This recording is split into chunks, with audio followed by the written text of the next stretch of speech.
Salut et bienvenue sur cette nouvelle vidéo pour apprendre à maîtriser Blender et aujourd'hui on va continuer avec l'animation et cette fois-ci on va parler du Graph Editor. Alors donc dans cette vidéo où je vous montre les bases de l'animation, on a un petit peu survolé le Graph Editor, mais là on va parler plus en détail dans cette vidéo parce qu'il va y avoir pas mal de choses intéressantes à dire. Mais avant que la vidéo commence, n'hésitez pas à liker la vidéo, n'hésitez pas aussi à vous abonner si jamais ce n'est pas encore fait, ça me ferait extrêmement plaisir. N'hésitez pas aussi à activer la cloche pour être notifié lorsque je sors une nouvelle vidéo. Ok, donc nous voilà sur Blender. J'ai oublié de mettre les raccourcis, je les mets tout de suite. Voilà, c'est fait. Donc là, je vais ouvrir un nouvel onglet. Je vais aller dans le Graph Editor, donc qui est ici. Donc dans la partie animation, vous allez ici, Graph Editor. Donc là, je vais faire une animation. Donc je vais commencer par un truc tout simple. Donc là, je vais faire I, location. Donc là, je vais me rendre à peu près à la frame 30. Là, je le déplace. I, location. Donc ça, on l'a vu dans la vidéo les bases. Donc c'est pour ça que je vais un petit peu vite là-dessus. Du coup, voilà ce qu'on a sur le graphe. Alors donc déjà, ce qu'il faut savoir sur le graphe, donc ça va être un graphique, donc un graphique normal, donc vous avez déjà vu ça à l'école et tout. Donc ça va être une valeur par rapport à une autre. Donc là j'ai pris quelques notes. Donc là, je vous montre ici avec un petit graphique classique. Donc ce graphique, ça va être représenté sous la forme d'une courbe entre la valeur qu'on a modifiée, donc en l'occurrence ici l'axe des Y, et le nombre de frames. Donc là par exemple vous voyez dans l'axe ici, donc ça va être la valeur du Y, donc à peu près à 10, et ici vous avez le nombre de frames. Normalement c'est en bas ici sur des graphiques normaux, mais ça marche aussi comme ça. Alors ce qu'il faut savoir aussi, donc c'est qu'une courbe égale une seule valeur. Donc il ne va pas y avoir une courbe sur plusieurs valeurs. Par exemple, je vais vous montrer. Donc là je vais mettre en vue de face, de haut comme ça. Je vais rester sur la frame 30 et je vais modifier cette fois-ci l'axe des X. Donc je vais le mettre à peu près ici et location. Donc là, on voit qu'il y a un graphe qui est apparu ici, donc le graphe rouge. Donc rouge, c'est l'axe des X, Y, c'est l'axe des verts. Donc là, voilà, vous avez uniquement l'axe des Y, donc on peut modifier comme ça. On voit que l'axe des Y est impacté. Donc là, si je bouge un peu mon graphe, là, on voit que la keyframe ici, c'est sur l'axe des X. Si je lance l'animation, ça donne un truc comme ça. Voilà. Donc voilà, gardez bien ça en tête, c'est que une seule valeur égale une seule courbe. Donc si jamais je bouge le X et le Y, il va y avoir deux courbes, puisqu'il y a deux valeurs à modifier. Je vais parler d'un petit truc vite fait, donc ça va être assez simple. Voilà, je me remets uniquement sur l'axe des Y. Donc là, par exemple, je suis ici, frame 30, je vais à la frame 60, et je vais revenir un petit peu vers le centre. Donc là, comme ça, et je vais faire une location. Donc là, on voit que notre graphe a descendu ici, notre valeur a descendu ici. Si je vais dans l'axe des, que je fais N ici, que je vais dans item, donc là on voit que la valeur du Y est à 0, là j'augmente à la frame 30, donc là la valeur de Y est à peu près à 10. Là si je reporte sur le graphe, c'est à peu près ça. Et ensuite là je me remets à la frame 60, la valeur elle a descendu donc à peu près à 2,6. Là je reporte, c'est à peu près ça. Donc là on voit bien que ça descend ici. Donc en fait le graph editor ça va être un petit peu la représentation des valeurs qu'on a modifiées sur notre partie animation ici. Là si je lance l'animation, on voit que ça va progressivement à une vitesse et que ça va progressivement décélérer. Donc ça accélère progressivement et ça décélère progressivement. Donc ça peut être un effet donné, hein. Donc par exemple si jamais vous voulez animer une voiture, mais si jamais vous voulez uniquement un objet qui va à la même vitesse, donc là on voit que voilà ça ralentit, ensuite ça accélère. Donc pour ça, il va falloir aller dans le Graph Editor, il va falloir prendre le point ici. Donc ça va être le point du début ici, pas celui-là, vous allez comprendre pourquoi. Si je prends celui-là, donc là je vais dans Bézier. Et si je change en linéaire, ça marche pas, parce que c'est pas le bon point. Mais si je me mets ici, donc au point 0, donc c'est le point du début, je vais changer la courbe Bézier, donc le Bézier c'est la courbe qu'on a normalement, et je vais le mettre en linéaire. Donc là on voit que ça a fait une petite modification, et donc que c'est bien linéaire. Pardon. Si je lance l'animation, notre objet va à la même vitesse. Donc ensuite il y a linéaire, il y a d'autres trucs aussi, donc il va y avoir le constant. Donc en fait le constant ça va faire une animation... Donc de l'animation 1 à l'animation 80, ça va faire exactement la même. Vous allez voir. Là je lance l'animation. Tac. Ça fait une sorte de téléportation. Donc après vous avez plein de trucs. Donc le bounce. Hop, non ça pour faire des balles qui rebondissent. Là j'aurais plutôt dû me mettre sur l'axe des Z. Je vais modifier tout de suite, vous allez voir. Donc là je lance l'animation. Ça rebondit. Donc après on peut changer ici la valeur. Donc là, on peut l'augmenter.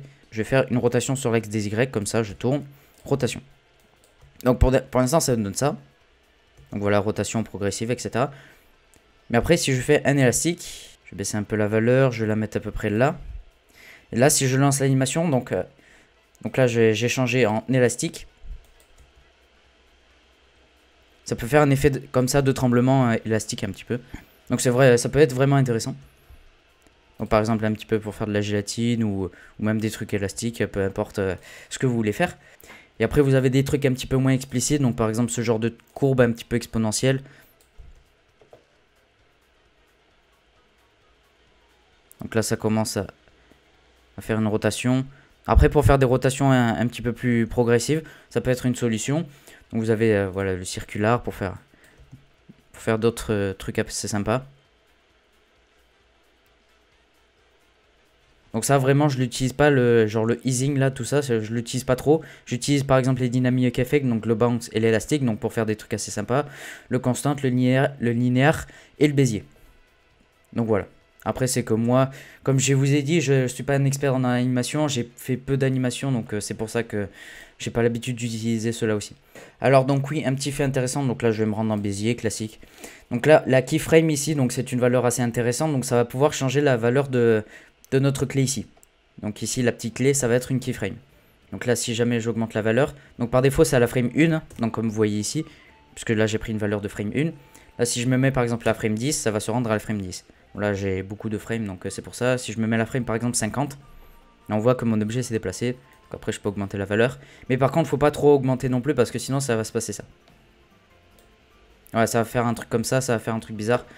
Donc après on peut faire CTRL Z pour revenir en arrière et ensuite remettre bien. Donc voilà, ça va pouvoir décaler l'animation. Par exemple, j'ai envie qu'il s'active par exemple à la frame 100. Donc là, je me mets ici, je lance l'animation. Donc là, pour l'instant, il se passe rien. Et ensuite, là, quand on va arriver à la frame 100, hop, ça démarre. Donc après, on peut le faire avec le linéaire, on peut le faire avec n'importe quoi, le bounce, peu importe. Donc, petit fait intéressant aussi sur ces courbes-là, donc si jamais on veut faire des animations plus fluides, donc si jamais vous voulez des courbes plus fluides, vous pouvez augmenter ces valeurs. Si jamais je fais S, il va y avoir ces valeurs ici. Je peux faire une rotation aussi.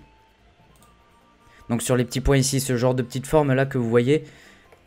Là, ce genre de petite forme ici que vous voyez. Donc là après on va pouvoir animer. Donc là si je scale. Donc ça en fait ça va être des tangentes par rapport à des courbes. Donc là ça peut rappeler un petit peu les cours de maths. Mais voilà, ça peut faire des animations assez sympas. Le scale. Donc ça va être pour fluidifier la courbe. Là si je reviens ici que je diminue mon scale, ça va faire des animations un petit peu plus brutes. Donc voilà, les courbes là, elles vont commencer plus rapidement. Là, si je lance l'animation, poum, ça démarre direct. Mais par contre, si j'augmente la taille, voilà, scale, là, on voit que la courbe est beaucoup plus adoucie. Là, si je me mets à la frame 100, ça démarre plus progressivement. Et donc voilà, ces petites poignées ici, ça s'appelle des interpolations. Donc là, c'est pour ça qu'on a l'interpolation ici, donc en mode linéaire. Donc on voit qu'il n'y a plus les deux petits carrés qu'il y avait. Donc là, j'ai fait un petit rectangle ici, donc vous allez voir pourquoi. Je vais me mettre en rotation, donc je vais mettre à la frame 1, rotation. Je vais mettre à la frame 30. Je vais faire une rotation comme ça. Donc voilà, vous êtes là. Si jamais vous voulez répéter l'animation, donc au lieu de refaire comme ça, genre juste à la frame 180 et ensuite refaire une animation, rotation, donc ça va faire un petit peu le bordel. Donc là, ce que vous avez juste à faire, donc 120, je vais me rendre ici et je vais me rendre à l'horizontale. Donc I, rotation. Donc vous allez voir pourquoi, ça fait une sorte de sign comme ça. Et là, je vais aller dans Modifier. Donc voilà, je vais prendre cet axe ici, axe Y. Je vais aller dans Modifier. Donc les modifiers, ça marche un petit peu comme les modifiers Subdivision Surface, Mirror sur la modélisation. Là, je vais me rendre en Cycles. Donc là, ce que ça fait, c'est que ça répète l'animation autant qu'on veut. Donc là, je suis à frame 5000, ça se répète encore. Là, si je lance l'animation, hop, je me mets ici. Je vais augmenter mon nombre ici, voilà. Et bien, on voit que ça se répète. Voilà, donc je peux me rendre à la frame 250 jusqu'à la frame 1000, ça va se répéter. Donc voilà, pour X ou Y raison, hein, vous voulez faire ça. Et donc les modifiers, il y a quand même pas mal de détails assez sympas. Donc par exemple, je vais supprimer ça, je vais prendre un cube normal et je vais faire une location juste. Donc c'est pas trop pour me compliquer. 250. Je vais me rendre à la frame 1, je vais faire une location et après je vais me rendre à peu près à la frame 27, on s'en fout. Je vais faire une location de l'axe Z. Hop. Donc pour l'instant, ça nous donne ça. Je vais sélectionner l'axe des Z. Et là, je vais vous montrer quelques modifiers assez sympas. Donc là, vous avez le Cycles. Donc comme je vous ai dit, c'est pour répéter l'animation. Donc là, si je me mets juste comme ça va faire un sort de truc comme ça. Donc c'est une animation qui se répète. Donc de la frame 1 à la frame 27, ça va se répéter. Donc arriver à la frame 27, ça va pas passer à la frame 28, mais ça va plutôt passer vers la frame 1. Donc là, le noise, c'est quelque chose d'assez sympa aussi. Donc pour faire des animations, je vous montre ce que ça fait. Ça fait des genres de tremblements comme ça. Vous n'avez même pas besoin de faire d'animation d'ailleurs. Donc là, si je supprime la keyframe et que je me mets comme ça, hop, ça fait directement l'animation. Donc pour faire un objet qui tremble, donc ça peut être sympa. Donc vous avez le scale, donc ça c'est pour faire un objet, donc soit qui tremble genre beaucoup plus lentement, ou alors qui tremble beaucoup plus vite. Donc là, le scale, je le mets à 0,2. L'objet, il va trembler très très vite. Si je me mets par exemple à 35, là, il va trembler très lentement. Genre pour faire des trucs un petit peu aléatoires. Vous avez le strength, donc ça va être pour régler l'influence de notre tremblement. Donc là par exemple, on voit que voilà, il va beaucoup plus haut, beaucoup plus bas. Là le strength, si je le mets vraiment très haut, là mon objet il va partir un petit peu... voilà, il va faire des trucs très bizarres. Là mon strength, si je le mets à 1, il va faire quelque chose de voilà, d'assez subtil comme ça. Voilà le strength pour régler la taille du noise. Donc je vais mettre à 5. Parce que là, vous avez le offset. Donc le offset, donc si jamais vous l'augmentez, ça va prendre différentes parties du noise. Donc pour avoir un effet encore une fois différent. Voilà, le phase, ça va faire un petit peu pareil. Ça va modifier un petit peu la courbe. Et ensuite, vous avez l'influence. Donc si jamais vous voulez régler un petit peu, là, l'influence, si je le mets à 0,3, mon objet, il va trembler très peu. Mais si je le mets à 1, là, mon objet, il va trembler à son maximum. Donc après, il va y avoir les limites. Donc les limites, comme son nom indique, c'est pour fixer des limites. Donc là, si jamais je coche le minimum X... donc là, il va y avoir quelque chose qui se passe, le minimum Y. Donc là, le minimum Y, il est à 0. Donc ça veut dire que toutes les parties qui sont inférieures à 0, elles disparaissent. Donc là, après, si j'augmente la valeur, donc si je me mets à 3, donc là, ça veut dire que l'animation ne peut pas aller en dessous de 3. De la valeur de 3, quoi. Donc après, on peut mettre -5, -6. Voilà, des valeurs comme ça. On peut faire pareil sur cet axe ici. Voilà, comme ça. Donc pour avoir un sort de truc assez sympa. Donc après les limites, on peut le faire avec le noise, on peut le faire aussi avec le cycles. Ok, bon, j'ai modifié l'axe des X, c'est pas grave. Donc là après on peut mettre voilà cycles, et après on peut mettre aussi limite. Donc là par exemple limite du Y, je vais la mettre ici. La limite du Y, je vais la mettre ici aussi. Voilà, pourquoi pas. Sinon vous avez le build up fonction. Donc ça va être donc là ça va être pour faire des sines, donc des courbes voilà sinusoïdales. Donc là, bon, j'ai modifié un petit peu l'axe des Y aussi. J'ai fait un petit peu n'importe quoi. Je vais supprimer. Voilà, pour avoir uniquement l'axe des X. Et donc après, là, ça va être un petit peu comme des maths. Donc ça va être des fonctions de maths. Hein, c'est pour ça que ça s'appelle, build-up fonction. Donc vous avez par exemple racine carrée. Donc pour faire des courbes en racine carrée. Voilà, si jamais ça peut vous inspirer. Logarithme. Stepped interpolation. Vous avez des trucs assez sympas aussi. Donc, genre pour faire des escaliers. Enfin, des animations en escalier, des animations un petit peu en saccadé comme ça.